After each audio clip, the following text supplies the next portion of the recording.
Dans l'épisode précédent, on vous faisait découvrir 5 lieux très différents à visiter autour d'Antalya, qui nous avaient beaucoup plu malgré la chaleur. Nous, c'est Marine et Valentin, deux Belges qui se rencontrent lors d'un voyage au Canada. Nous avons exploré le continent nord-américain dans une voiture familiale pendant 1 an et demi. Aujourd'hui, nous voici sur les routes européennes avec Balavan, un jumper L3 H2 aménagé par nos soins. C'est parti pour la Balaventure. C'est parti pour cet épisode au bord de la Riviera turque en plein mois de juillet, avec comme premier arrêt la ville de Kars. Au bord de mer et coincée devant les montagnes, la route qui y mène descend de façon assez raide. La ville est très touristique car elle est surtout réputée pour avoir parmi les plus beaux sites de plongée de la région. Vu le monde, on a juste opté pour une petite balade dans le centre-ville très coloré avec ses terrasses.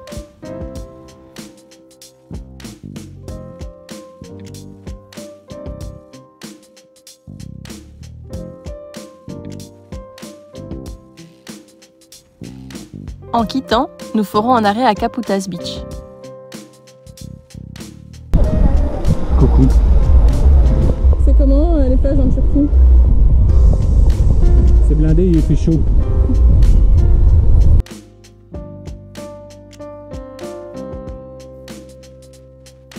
Un petit canyon, bien serré, mais on ne sait pas y accéder. Et quand on traverse, de l'autre côté, il y a la plage.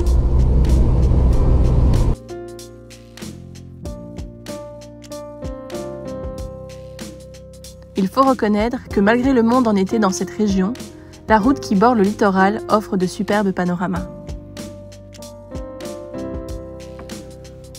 On continuera ensuite notre route, après Kars et Kaputaz Beach, vers les dunes de Patara.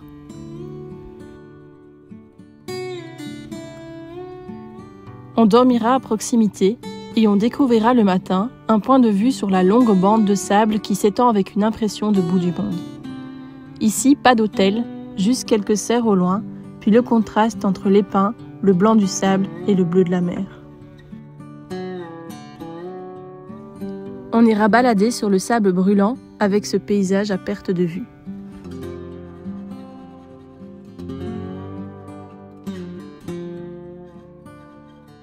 De longues plages avec des dunes, plage de sable avec des dunes, très beau, très chaud, très beau. Il est midi et demi, donc le sable est beaucoup lent, mais le point de vue est plutôt joli, franchement, ça donne envie d'aller se baigner.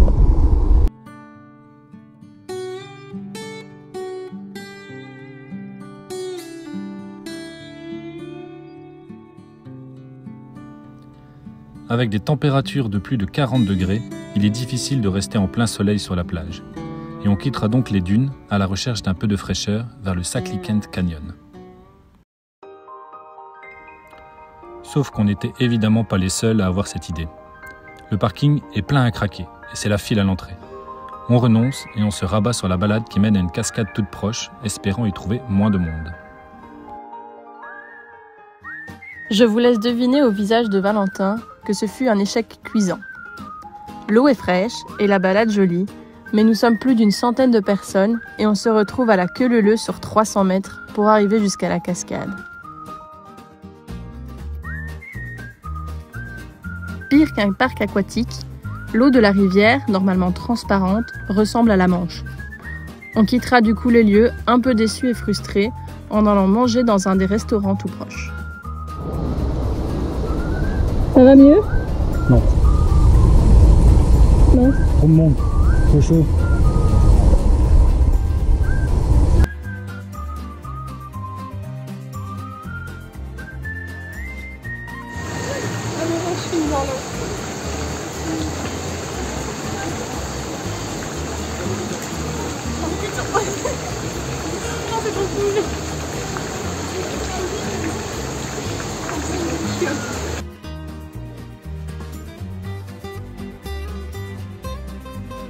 On retourne alors vers la côte et la station balnéaire de Fethi.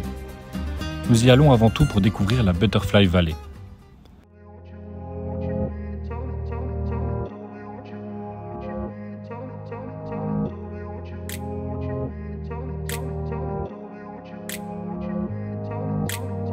Encaquée entre deux falaises, elle est accessible par la mer ou par une longue randonnée.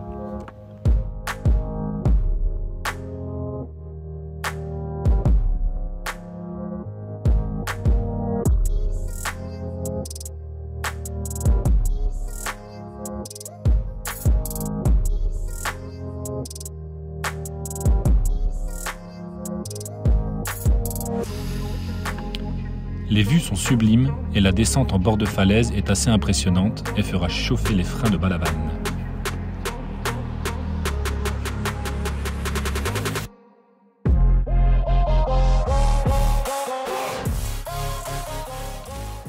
On s'éloignera un peu de la ville et on aura pas mal de difficultés à trouver un spot en bord de mer pour se rafraîchir. Malgré tout, on aura quand même une bonne surprise au soir.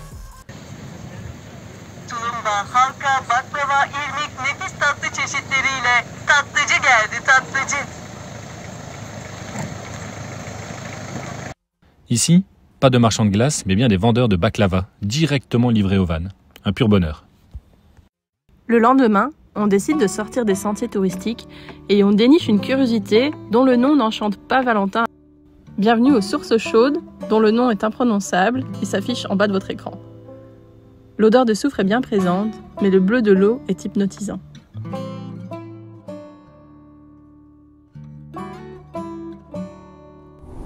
On vient d'arriver dans des sources qui sont normalement d'eau chaude, mais apparemment elles sont assez fraîches, donc Marine a été dedans. On trouve l'endroit assez beau, assez exceptionnel, et en fait on rentre vraiment chez des gens pour venir dans la source. Donc par gentillesse on s'était dit bon bah, on va prendre une boisson vu qu'ils ne demandent rien. En payant la boisson, la femme me dit c'est à vous le caravane? Donc je dis oui, elle me dit ok, c'est 20 liras pour rester parqué là, et les boissons c'est 10 liras. Donc en gros on a eu pour 4 €, ce qui est énorme. Voilà, on a appelé deg parce qu'on s'est fait niquer. On est sûr qu'on s'est fait niquer parce qu'on a des touristes, parce qu'il y a des gens à côté de nous qui payent pas. Mais voilà, après ça reste que 4 € et c'est pas la fin du monde, mais ça nous fait chier. Après cette visite en demi-teinte, on poursuit vers la Turtle Beach. C'est un lieu que Marine attendait avec impatience car nous nous rendons au centre de sauvetage des tortues. Le centre recueille les tortues blessées trouvées sur la plage ou dans la baie. Le contraste est saisissant entre l'effervescence touristique la journée et le calme le soir, car la plage est interdite d'accès pour laisser les tortues pondre en paix. C'est un lieu très important pour la reproduction des tortues et le travail des bénévoles du centre est essentiel. Il y a des tortues à différents stages de leur croissance et pour chacune, il est précisé leur âge, poids ainsi que la raison et la durée du séjour dans le centre. Avec pour but ultime de pouvoir les relâcher dans leur milieu naturel un jour. 65,9 kg.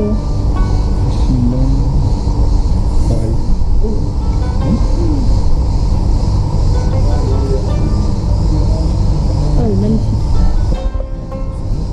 Oh non, elle est belle.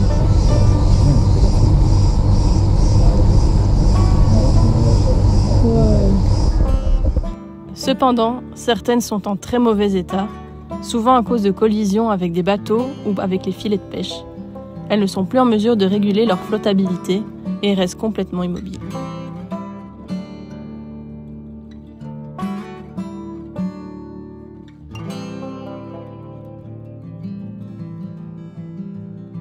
On vient de quitter la plage de Itsizu, qui a pour particularité d'avoir un centre de réhabilitation de tortues et qui donc protège les tortues et les recueille quand elles sont blessées. On vient les déposer dans ce centre-là et ils en prennent soin. On a vu des belles tortues. Hein, ouais, il y avait des grosses. Il y avait un tout bébé qui était né hier, mais qui n'avait pas réussi à atteindre la plage, alors ils le gardent et vont le relâcher cette nuit. Voilà, tout à fait. Et du coup maintenant on s'est rendu à la ville qui est juste après, Dalian, la ville de Dalian, et qui a comme particularité des tombeaux lycéens dans la roche, et qu'on est en train d'aller voir ça.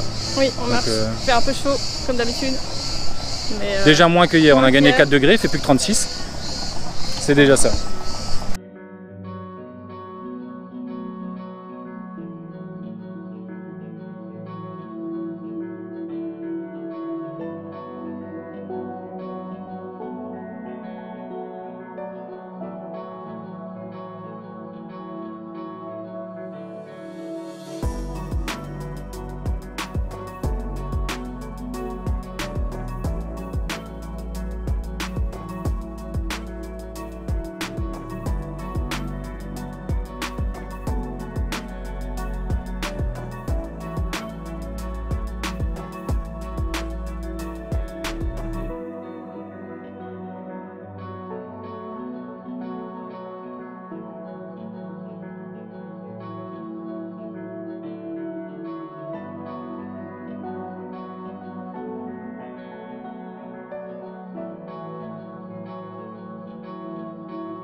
Après cette visite de Daylan, on reprend la route, mais notre motivation est en berne. Nous souffrons, je souffre énormément de la chaleur. En même temps, en Turquie, en juillet, rien d'étonnant.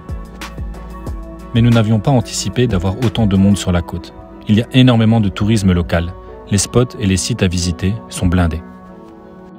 Et c'est à ce moment qu'on pète un câble.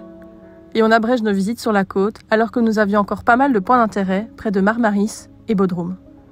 On décide de tenter de prendre de la hauteur pour avoir des températures plus fraîches. Et oui, nous avons bien quitté la côte. Nous sommes même à 1140 mètres d'altitude.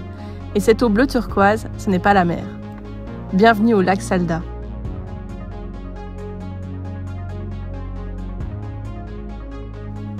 Les nuits sont moins chaudes et nous retrouvons le plaisir de profiter d'un spot incroyable avec presque personne.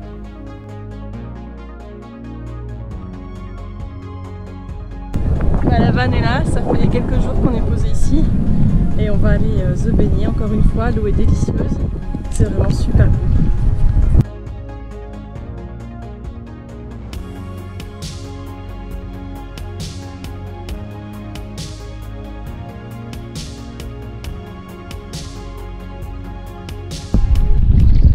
Ce n'est pas la mer. Non, C'est pas un lac. c'est frais, c'est pas chaud comme la mer, quel bonheur. Il est vraiment frais, il est délicieux. On voit complètement en travers. C'est magnifique. C'est le lac Salda en Turquie, qui est comparé de temps en temps à des plages de Maldives et Caraïbes. Ouais, ça se fait vite. Parce que les vues aériennes sont incroyables. C'est le deuxième lac le plus profond de Turquie. Je pense qu'il fait dans les 200 mètres. Ouais, un peu moins, je crois. Un peu moins, entre 150 et 200 mètres. Mais franchement, il est translucide, il est magnifique. Et il est super frais. Filme. Ouais, t'es beau. J'ai plein de sable dans mon cul. Oh, tu connais. On va faire quelques courses et on fait le tour du lac et franchement il est incroyable. C'est fou, les couleurs sont encore un bleu pour un lac, c'est fou. Et ouais, il donne envie, on a envie d'aller se baigner à chaque virage, quoi. C'est trop beau.